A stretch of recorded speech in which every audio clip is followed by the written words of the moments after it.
Aujourd'hui, nous allons à la rencontre de Jean-Charles Lambert, directeur de recherche à l'Institut Pasteur de Lille. Reconnu pour ses travaux de recherche sur la génétique de la maladie d'Alzheimer, avec son équipe, il cherche à mieux comprendre les mécanismes de cette maladie et à trouver des nouvelles pistes de traitement et de diagnostic. Avec son expertise, découvrons ce qui relève du mythe et ce qui est prouvé scientifiquement.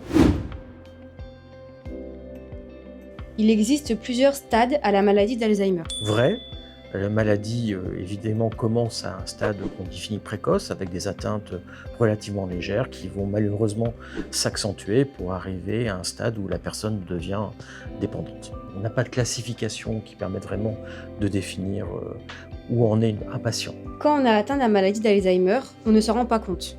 Faux.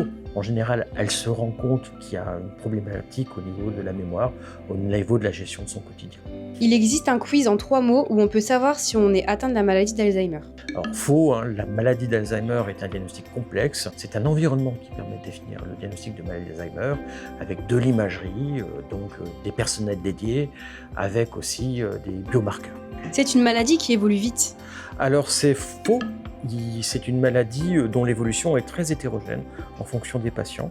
Certains patients vont pouvoir évoluer relativement rapidement, en 2-3 ans, tandis que d'autres peuvent finalement développer la maladie sur une période de plus de 15 ans. Alors ouais, on estime, c'est assez compliqué, mais on va dire entre le moment du diagnostic de la maladie et le décès de la personne, en général, c'est 5-6 ans. On peut mourir de la maladie d'Alzheimer. Alors, c'est pas qu'on peut mourir, c'est la maladie d'Alzheimer qui conduit au décès de la personne par une fragilisation générale de l'état de santé.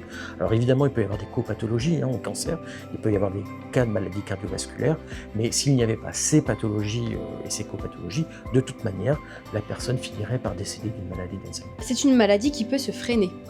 Alors, vrai et faux. Alors, faux dans le sens où on avait jusqu'à présent très peu d'outils pour freiner le développement d'une pathologie de type Alzheimer. Alors maintenant, ça a changé avec le développement des approches thérapeutiques qui sont appelées immunothérapies, où il semblerait qu'on soit capable en effet de freiner l'évolution de la maladie. Mais soyons très clairs, c'est seulement 2-3 mois de gains gagnés par rapport à l'évolution naturelle de la maladie, donc c'est encore très limité. La maladie d'Alzheimer est une conséquence normale du vieillissement. Faux. Alors là, un énorme faux, tout simplement parce que c'est une pathologie du cerveau. Quand vous regardez un cerveau sain d'une personne âgée et un cerveau atteint d'un patient atteint de maladie d'Alzheimer, vous vous rendez compte que c'est pas du tout normal, avec une perte massive neuronale. C'est une maladie héréditaire. Alors, vrai et faux. Alors, vrai, parce qu'il existe des formes très rares de maladie d'Alzheimer qui concernent à peu près 0,5% des cas, qui sont des formes génétiques héréditaires.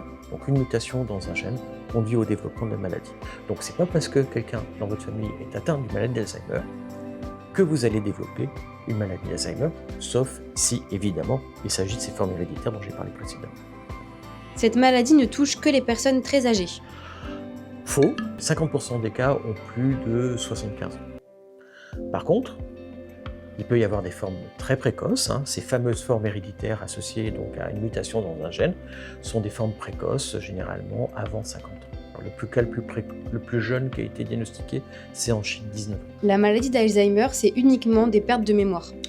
Alors faux, la maladie d'Alzheimer n'est pas caractérisée exclusivement par des pertes de mémoire. Il y a, surtout au début de la pathologie, il peut y avoir d'autres marqueurs de développement qui peuvent être associés à des difficultés de gérer ses comptes en banque, qui peuvent être associés à la difficulté de gérer son emploi du temps. Il n'est pas rare que des personnes se perdent, même dans un environnement connu. Après, petit à petit, évidemment, la maladie va évoluer et les personnes vont devenir de plus en plus dépendantes, indépendamment des pertes de mémoire, avec la difficulté de parler, la difficulté de prendre en charge leur quotidien. Le stress peut provoquer la maladie d'Alzheimer. Non, pas vraiment, il n'y a pas vraiment de preuves. La réalité, c'est qu'un événement marquant peut précipiter un état qui existait précédemment. On dit, il a perdu son mari, elle a perdu son mari, et là, ça ne va plus du tout. En fait, en réalité, c'est que la personne était déjà en train de développer la maladie d'Alzheimer, mais elle n'a plus ces mécanismes de compensation, et donc la maladie apparaît. On ne peut rien faire pour prévenir la maladie. Alors ça, c'est complètement faux. Alors, par exemple, tout ce qui est le contrôle des risques cardiovasculaires, hypertension, diabète, etc., sont des facteurs qui peuvent moduler le risque de développer la maladie. C'est-à-dire qu'en fait, si on stabilise les risques de maladies cardiovasculaires, il y a des chances qu'on diminue le risque de développer la maladie d'Alzheimer. Donc notre façon de vivre influe sur le risque de développer la pathologie. Et le sport, par exemple, le sport ça marche avec tout, hein, donc il y a vraiment, mais par exemple le sport, une pratique journalière sportive, clairement va permettre de limiter le risque de développer la maladie d'Alzheimer. Le Covid et la maladie d'Alzheimer sont liés. Probablement vrai. Alors on manque de recul, hein, évidemment, tout simplement parce que on parle d'une crise sanitaire qui date de 2020-2021. En tout cas, on sait une chose, c'est que le Covid précipite le développement d'une maladie d'Alzheimer chez des patients qui allaient forcément développer une maladie. Hein. Donc c'est un facteur aggravant. On sait aussi que Covid impacte les fonctions cognitives supérieures. On s'attend malheureusement dans les prochaines années avec des études épidémiologiques que finalement le Covid en effet est un facteur de risque de maladie d'Alzheimer potentiel. Donc il est essentiel d'éviter de faire probablement trop de Covid, et la vaccination est probablement un bon outil pour en tout cas éviter de faire des formes graves qui de toute manière ne peuvent être que négatives pour la santé cérébrale. Est-ce qu'il y a de l'espoir ? Alors oui, il y a beaucoup d'espoir, parce que la recherche avance bien, rapidement, et que les premiers traitements thérapeutiques viennent d'être validés. Donc c'est quand même un bon point, c'est la preuve que la recherche est efficace, puisqu'on propose maintenant un traitement.